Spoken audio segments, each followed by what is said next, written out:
പ്രാർത്ഥിക്കാം.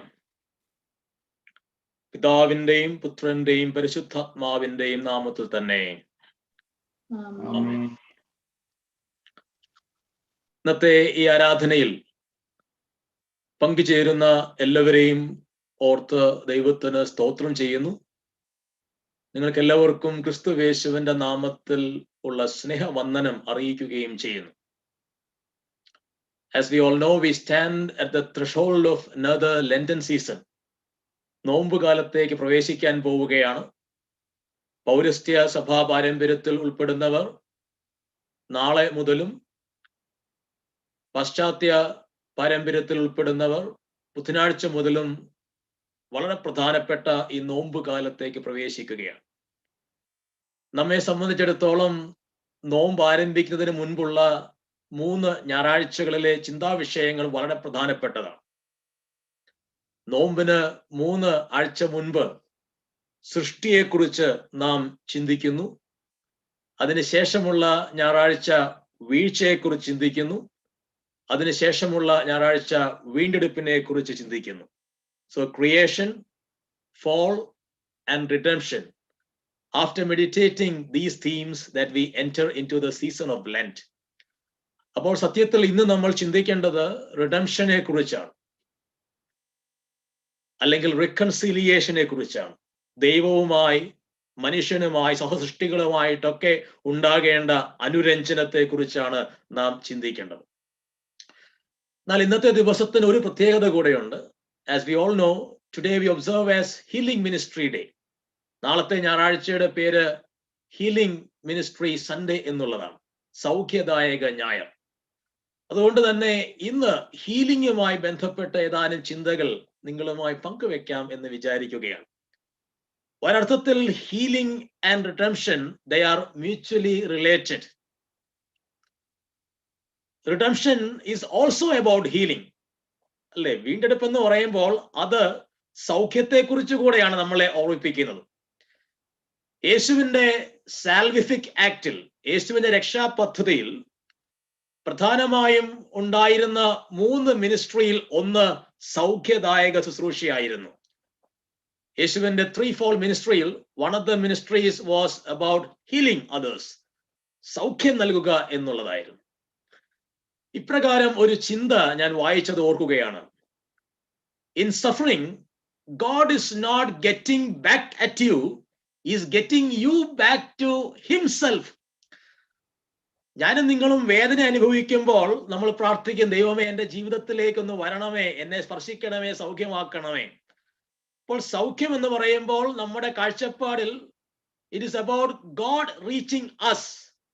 പക്ഷെ ഇവിടെ ഈ ചിന്ത നമ്മളെ ഓർപ്പിക്കുകയാണ്, God is not getting back at you. ദൈവം നമ്മിലേക്ക് വരുന്നതിനെ കുറിച്ചല്ല, he is getting you back to himself. അപ്പോൾ ഞാനും നിങ്ങളും സൗഖ്യം അനുഭവിക്കുമ്പോൾ God is actually getting us back to himself. നമുക്ക് എത്ര സന്തോഷം നൽകുന്ന ഒരു ചിന്തയാണ്. God is getting back us to himself. സത്യത്തിൽ അത് തന്നെയല്ലേ റിഡംഷനും. Redemption is also about God getting us back to himself. Therefore, God as a redeemer and God as a healer. ഒരു വീണ്ടെടുപ്പുകാരൻ എന്ന നിലയിൽ, ഒരു സൗഖ്യദായകൻ എന്ന നിലയിൽ, this God is always with us. അവൻ നമ്മോട് കൂടെയുണ്ട്. Always trying to get us back to him. അവനിലേക്ക് നമ്മളെ ആകർഷിക്കുന്നവനായി, അവനിലേക്ക് നമ്മെ ചേർക്കുന്നവനായി ആ യേശു നമ്മോട് കൂടെയുണ്ട്. ഇന്ന് വായിച്ചു കേട്ട സുവിശേഷ ഭാഗത്തിലും അത് തന്നെയാണ് കാണുന്നത്. യോഹന്നാൻ എഴുതിയ സുവിശേഷം 5-ാം അധ്യായം 1 മുതൽ 9 വരെയുള്ള വാക്യങ്ങൾ വായിക്കുമ്പോൾ അവിടെ ആ മനുഷ്യനെ കുറിച്ച് പറഞ്ഞിരിക്കുന്നത് he was invalid എന്നാണ്. അവിടെ ആ പോർട്ടിക്കോയിൽ കിടന്നവരൊക്കെ ഇൻവാലിഡ് ആയിരുന്നു എന്ന് സമൂഹം കണ്ടപ്പോൾ യേശു അവിടെ ഇൻവാലിഡ് ആയിട്ടുള്ളവരെ തന്നിലേക്ക് ആകർഷിക്കുകയാണ്, തന്നിലേക്ക് ചേർക്കുകയാണ്. He is getting them back to himself. ഇന്ന് സഭയ്ക്ക് മാത്രമല്ല, ഈ ലോകത്തിൽ മുഴുവൻ ജീവജാലങ്ങൾക്കും ആവശ്യം ഇത്തരത്തിൽ ഒരു ഹീലിംഗ് ഓർ റിഡംഷൻ ആണ്. It could be healing of our sickness. It could be healing of relationships. It could be healing of some bitter memories. It could be healing of our fear and anxieties. പല തരത്തിലുള്ള healing നമുക്ക് ആവശ്യമാണ്. മധ്യകേരള മഹായിടവകയെ സംബന്ധിച്ചിടത്തോളം ഈ വർഷത്തെ ചിന്താവിഷയം തന്നെ year of healing എന്നുള്ളതാണ്. സൗഖ്യദായക വർഷമായി ഈ വർഷത്തെ നാം ആചരിക്കുകയാണ്. Year of healing. So whether it is year of healing or not, a God who is a redeemer, a God who is a healer, he reminds us of the fact that we are not invalids, but we are valid. We are valid for God. ദൈവത്തിന് ഞാനും നിങ്ങളും valid ആണ് എന്ന് ഈ ദിവസം നമ്മളെ ഓർമ്മിപ്പിക്കുകയാണ്. എല്ലാ വർഷവും ഇങ്ങനെ ഒരു ദിവസം നമ്മൾ ആചരിക്കാറുണ്ട്. ഫെബ്രുവരി മാസം 2ാമത്തെ ഞായറാഴ്ച. On this day we remember and pray for all the institutions and personnels, doctors, nurses and supporting staff. അത് CSI സഭയിലെ മാത്രമല്ല, ഇതര സഭകളിലേത് മാത്രമല്ല, എല്ലാ മതത്തിലും ഉൾപ്പെടുന്നവർ അല്ലെങ്കിൽ ഈ ലോകത്തിലുള്ള എല്ലാ ആതുരാലയങ്ങളെയും ഓർത്ത് നാം പ്രാർത്ഥിക്കേണ്ടത് ആവശ്യമാണ്. ഒരു കാര്യം കോവിഡ് നമ്മളെ പഠിപ്പിച്ചു. Sickness does not have any religion. Sickness does not have any denomination. രോഗത്തിന് മതമെന്നോ വിഭാഗമെന്നോ ഒന്നും വ്യത്യാസമില്ല. നമ്മൾ എല്ലാവരും we are traveling in the same boat. അതുകൊണ്ട് തന്നെ നമ്മുടെ പ്രാർത്ഥനയിൽ ഇന്ന് ഓർക്കേണ്ടത് CSI സഭ റൺ ചെയ്യുന്ന ഇൻസ്റ്റിറ്റ്യൂഷൻസ് മാത്രമല്ല, നമ്മുടെ doctors and nurses and personnels മാത്രമല്ല, ഈ ലോകമെമ്പാടും എത്രയോ പേരാണ് ഈ മിനിസ്ട്രിയുടെ ഭാഗമായി സേവനം ചെയ്യുന്നത്. അവരെയൊക്കെ മതഭേദമന്യേ ഓർക്കുവാനും അവർക്ക് വേണ്ടി പ്രാർത്ഥിക്കുവാനും ഈ ദിവസം നമുക്ക് സാധിക്കണം. പ്രത്യേകിച്ച് ഈ വർഷം നമ്മൾ സൗഖ്യദായക ഞായർ ആചരിക്കുന്ന ഒരു പ്രത്യേക പശ്ചാത്തലത്തിലാണ്. This year we observe this particular day in the context of COVID-19. Covid ലോകത്തെ മുഴുവൻ ഗ്രസിച്ചിരിക്കുന്ന ഒരു പശ്ചാത്തലത്തിലാണ് ഈ വർഷം നമ്മൾ സൗഖ്യദായക ദിന ആരാധനയുടെ ഭാഗമായി തീരുന്നത്. As we all know, almost 75% of our members, UK-യിലും അയർലൻഡിലും യൂറോപ്പിന്റെ വിവിധ ഭാഗങ്ങളിലും ഒക്കെയുള്ള നമ്മുടെ അംഗങ്ങൾ തന്നെ majority they are ministering as health care workers. അതൊരർത്ഥത്തിൽ നമുക്ക് അഭിമാനം നൽകുന്നു. എന്നാൽ മറ്റൊരർത്ഥത്തിൽ that demands us to spend more time to pray for our dear ones who are engaging in health care ministry. ഒരു ഭാഗത്ത് I want to appreciate all of you. ഈ ഒരു മിനിസ്ട്രിയുടെ ഭാഗമായി ത്യാഗനിർഭരമായി ശുശ്രൂഷ ചെയ്യുന്ന നമ്മുടെ അംഗങ്ങളെ എല്ലാവരെയും അപ്രീഷിയേറ്റ് ചെയ്യാൻ ഈ സമയം ഞാൻ ഉപയോഗിക്കുകയാണ്. Thank you so much for the ministry that you do. At the same time, I want to assure you that we are praying for you. God is carrying you in his wings. ദൈവം തന്റെ ചിറകിൽ നിങ്ങളെ വഹിക്കുകയാണ്. When you serve your ministry as GPs, as nurses, in hospitals as well as in nursing homes, ഒരുപക്ഷെ മറ്റു തലങ്ങളിൽ front line വർക്കേഴ്സായി, first റെസ്പോണ്ടേഴ്സായി, വോളണ്ടിയേഴ്സായിട്ടൊക്കെ സേവനം ചെയ്യുന്ന നമ്മുടെ എല്ലാ അംഗങ്ങളും നിങ്ങളുടെ ജീവിത നിരാശകളുടെ മധ്യത്തിൽ, ഈ ഒരു അധ്വാനത്തിന്റെ മധ്യത്തിൽ കോവിഡ് ബാധിതരായി തീർന്നവരുണ്ട്. ഫാമിലി മുഴുവൻ കോവിഡ് ബാധിതരായി തീർന്ന അംഗങ്ങൾ, കുടുംബങ്ങൾ നമ്മുടെ ഇടവകകളിൽ ഉണ്ടായിരുന്നു. എല്ലാവരോടും പറയട്ടെ, we want to assure you our prayers and we want to tell you that there is a God who is carrying you in his wings. അവന്റെ ചിറകിൽ വഹിക്കുകയാണ് നിങ്ങളെ ഓരോരുത്തരെയും. ഇന്ന് വായിച്ചു കേട്ട സുവിശേഷ ഭാഗത്തിന്റെ വെളിച്ചത്തിൽ 3 കാര്യങ്ങളാണ് നിങ്ങളുമായി പങ്കുവെക്കുവാൻ ആഗ്രഹിക്കുന്നത്. As we engage in this ministry of healing, let us look to Jesus as the healer. He has set us a paradigm to be followed. He reminds us what and how a healer should be. Healing മിനിസ്ട്രിയുടെ ഭാഗമായി തീരുന്ന, ദൈവം നമ്മളെ ഏൽപ്പിച്ചിരിക്കുന്ന ഈ ഒരു സൗഖ്യദായക ശുശ്രൂഷയുടെ ഭാഗമായിരിക്കുന്ന എനിക്കും നിങ്ങൾക്കും ഉണ്ടായിരിക്കേണ്ട 3 സവിശേഷതകളെ കുറിച്ചാണ് ഇന്ന് നാം ചുരുക്കമായി ചിന്തിക്കാൻ പോകുന്നത്. 1, the vision of a healer.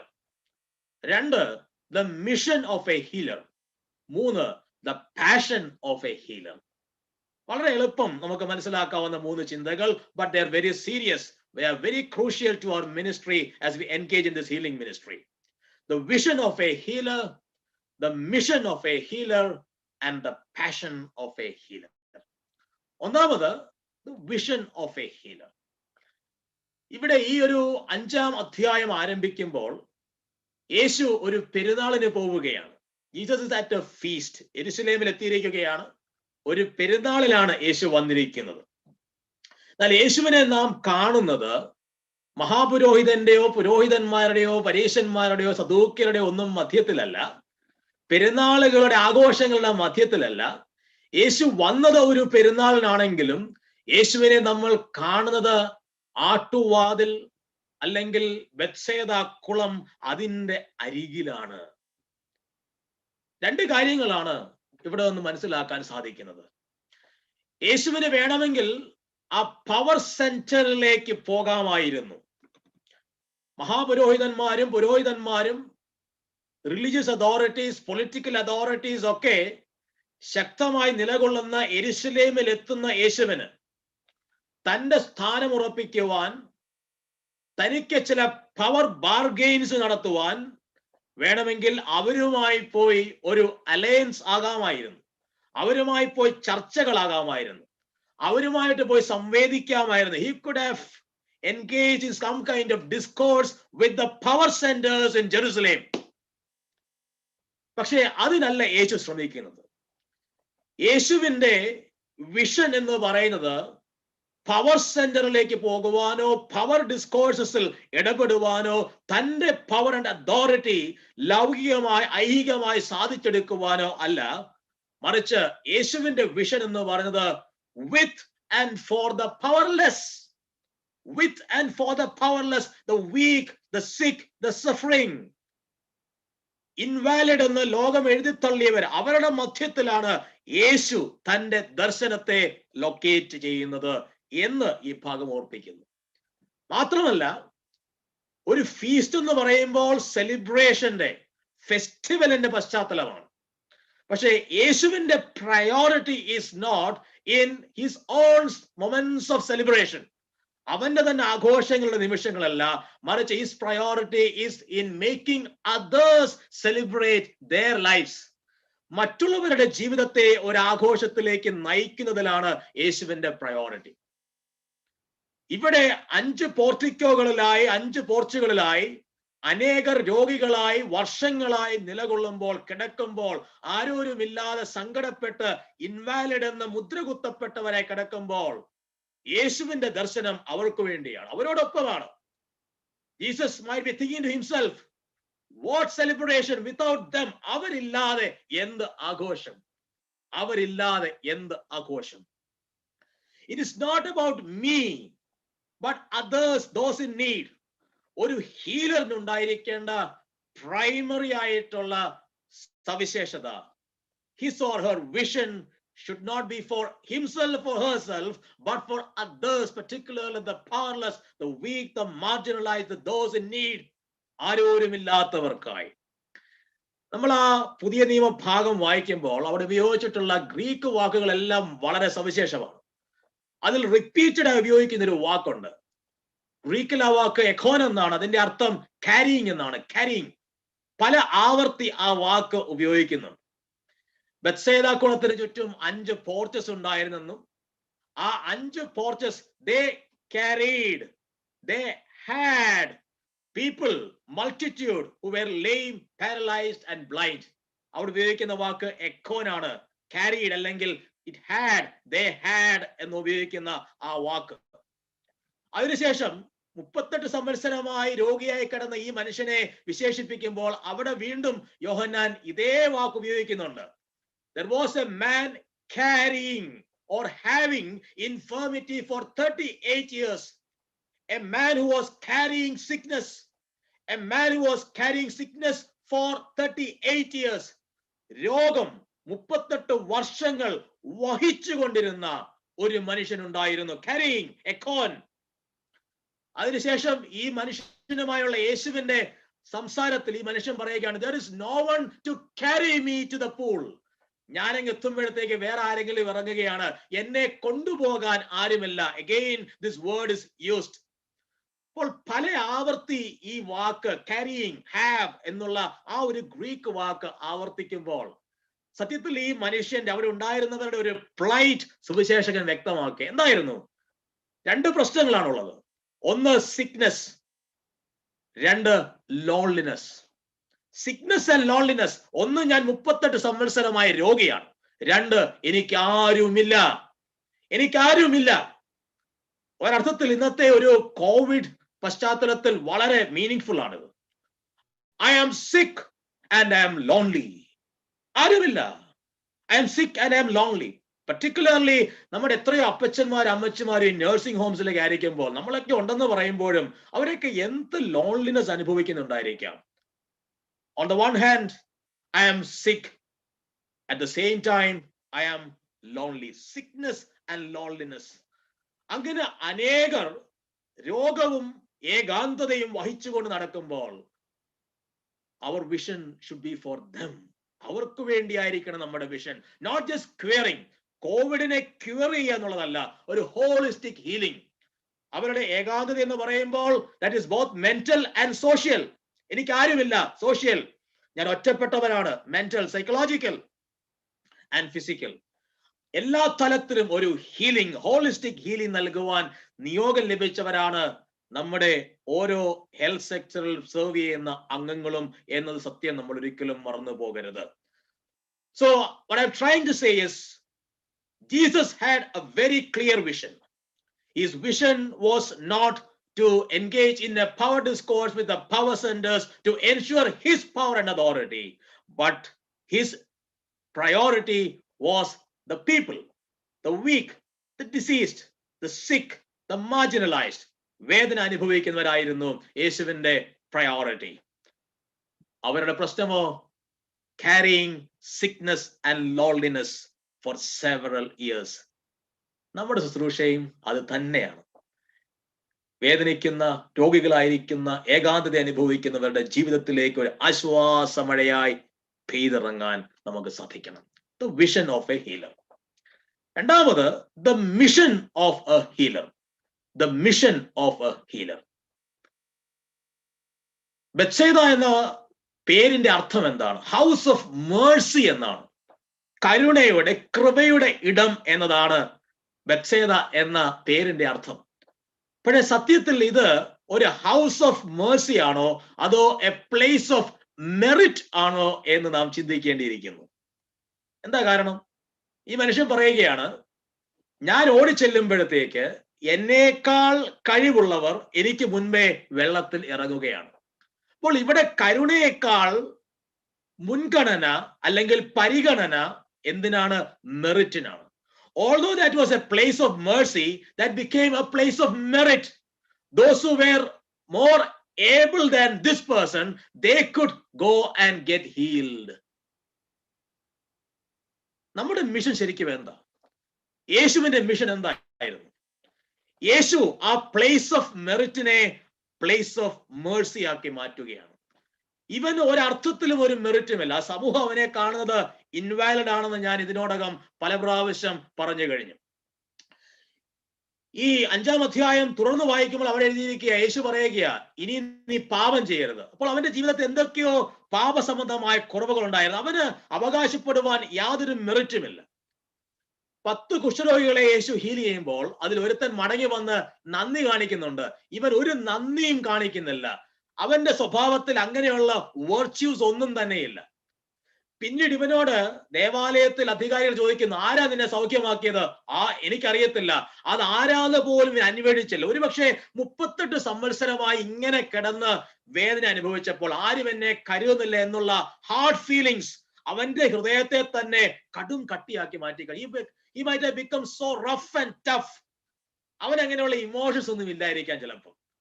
അതുകൊണ്ട് നമ്മുടെ സമൂഹത്തിന്റെ കാഴ്ചപ്പാടിലുള്ള വേർച്യൂസ് ഒന്നും അവകാശപ്പെടാനില്ലാത്ത, യാതൊരു മെറിറ്റും ഇല്ലാത്ത ഒരു മനുഷ്യൻ, ഒരു മെറിറ്റുമില്ല. ഫിസിക്കലായിട്ടും സൈക്കോളജിക്കലായിട്ടും സോഷ്യലായിട്ടും അവന്റെ ക്യാരക്ടർ നോക്കിയാൽ അവിടെ ഒന്നും യാതൊരു മെറിറ്റും അവകാശപ്പെടാനില്ലാത്ത ഒരു മനുഷ്യനെ absolute mercy, absolute mercy, absolute mercy.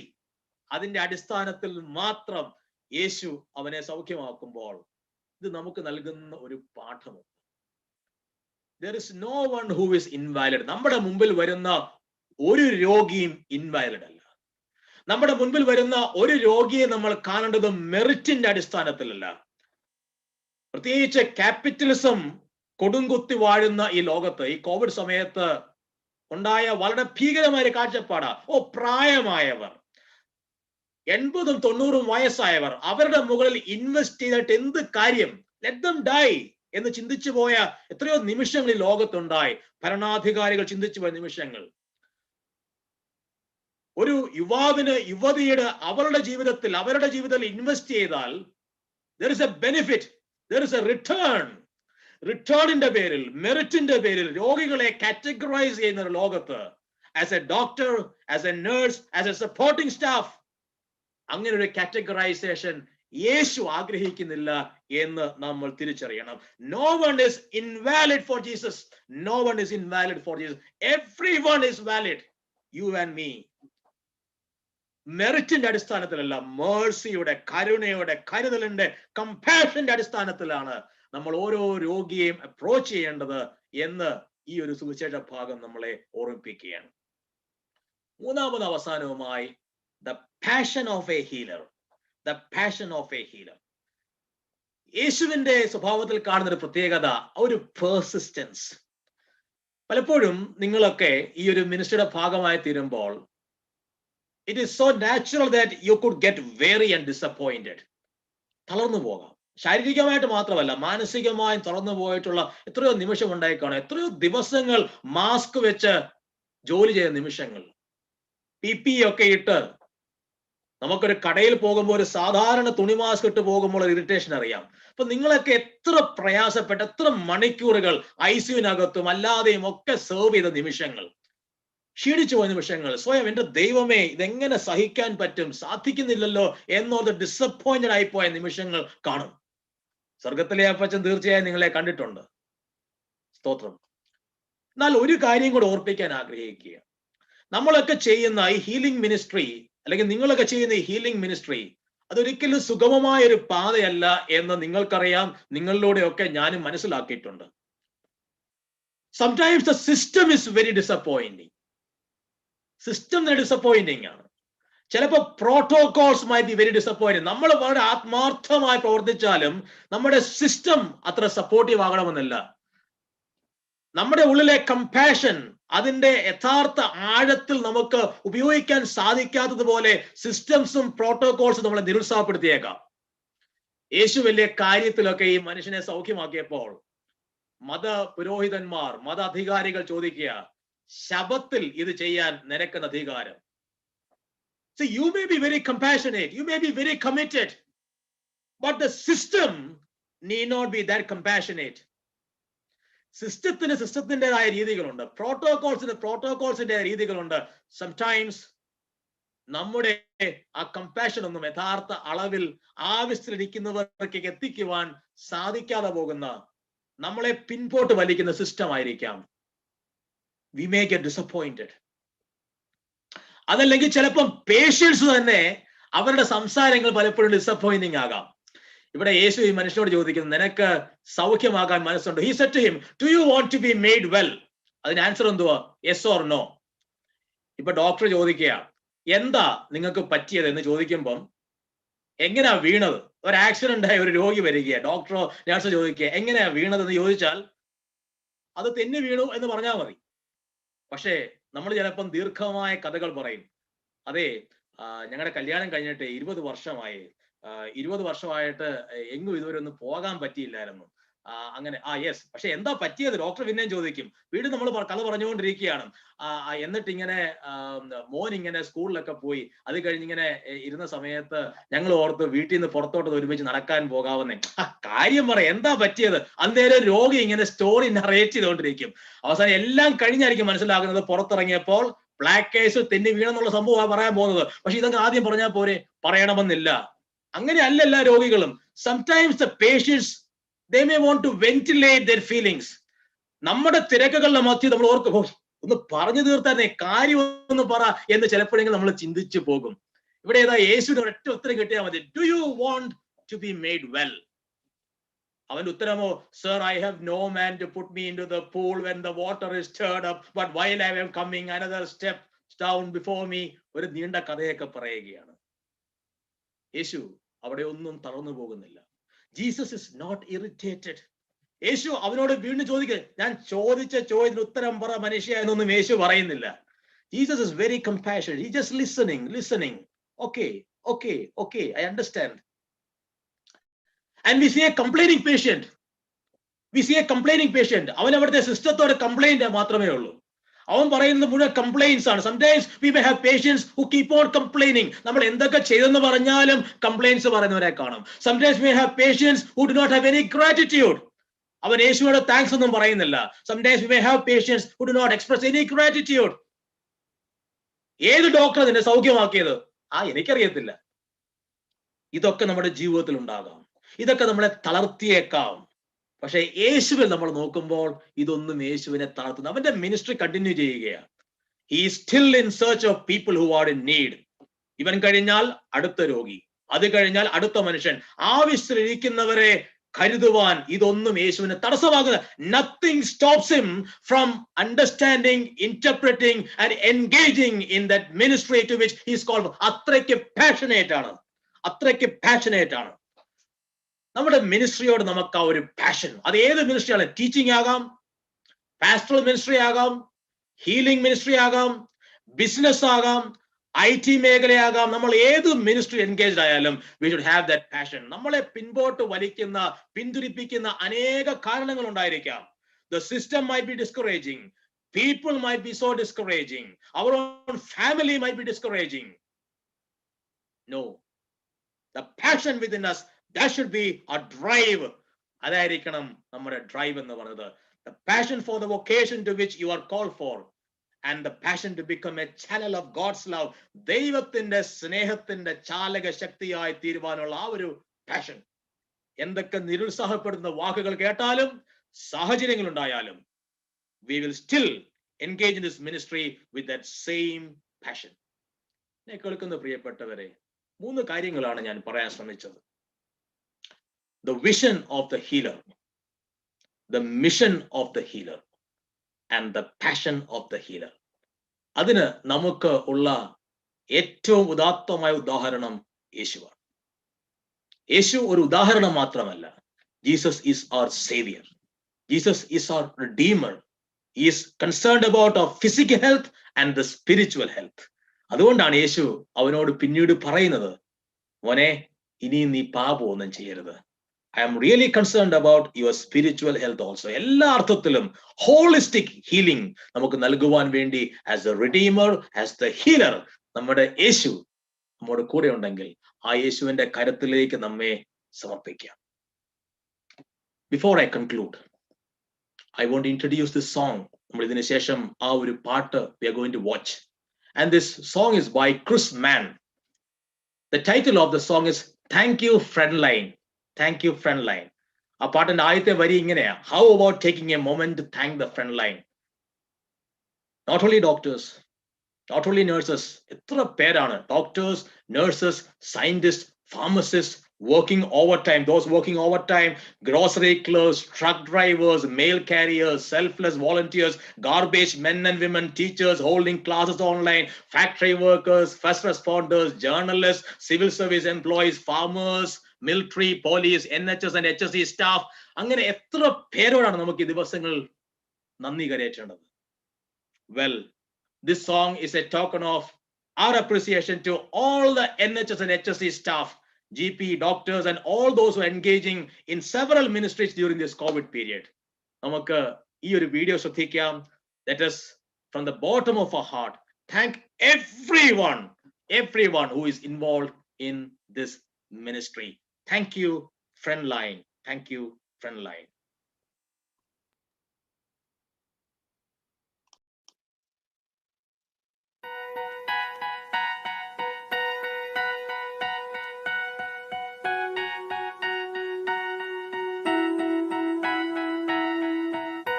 How about taking a moment to thank the front line?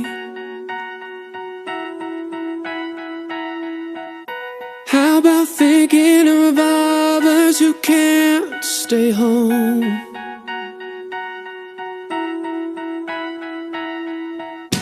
How about fighting to get these workers protection?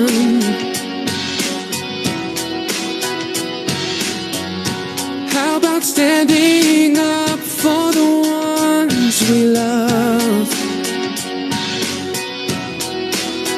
Thank you, doctors. Thank you, nurses. Thanks for working the front line. Thank you, scientists. Thank you, pharmacists.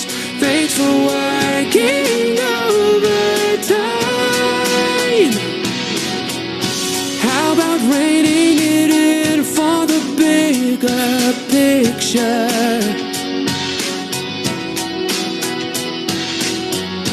How about putting another before yourself? Hey. How about appreciating what we took for granted? Everything. How about slow clapping those who are soldiering on? Hey. Thank you, Amazon. Thank you, grocery clerks. Thank you, all-night truck drivers. Thank you, janitors. Thanks, mail carriers. Thank you, selfless volunteers. The moment we can all buckle down, the sooner the moment this all will be over. There's so many ways to help out. Let us start by giving thanks. Thanks. To everyone who's sick, we're sending you love. To everyone who's struggling, I feel you. I so do. Not governing without all of the politics.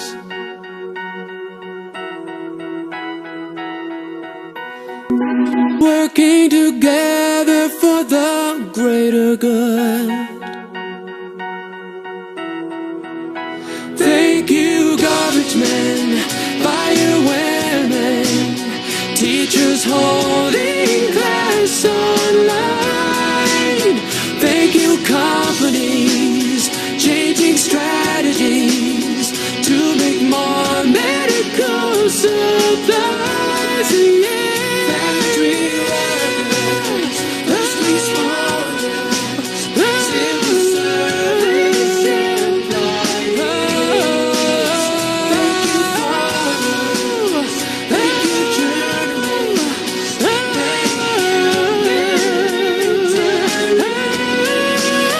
let's be honest. The houseworkers and the working home parents.